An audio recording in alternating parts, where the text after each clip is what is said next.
Ինչու է նա անընդհատ ուզում քեզ լուսանկարել, նույնիսկ եթե հազարավոր լուսանկարներ ունեք։ Նրա ուղեղը չի ենթադրում, որ միշտ կլինի հաջորդ անգամը։ Սա կոչվում է ժամանակի սահմանափակության գիտակցում։ Երբ աղջիկն իսկապես սիրում է քեզ, նա զգայուն է դառնում այն բանի նկատմամբ, որ պահերը հավերժ չեն։ Այդ պատահական երեքշաբթի կեսօրը, ձանձրալի ուղևորությունը մեքենայով, այն պահը, երբ դուք պարզապես նստած եք կողք կողքի։ Նա լուսանկարներ է անում ոչ թե այն պատճառով, որ պահը առանձնահատուկ է, այլ որովհետև դրանում դու կաս։ Նրա ուղեղը լուռ ապացույցներ է հավաքում, որ դա իրական էր, որ դու կողքիդ էիր։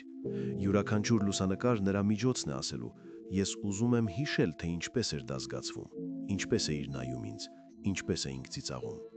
Նա չի ձանձրացնում քեզ տեսախցիկով,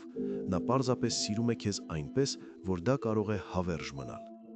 Պահպանիր այս վիդեոն, որպեսզի չկորցնես այս միտքը, և ուղարկիր նրան, ով հիմա սրա կարիքն ունի։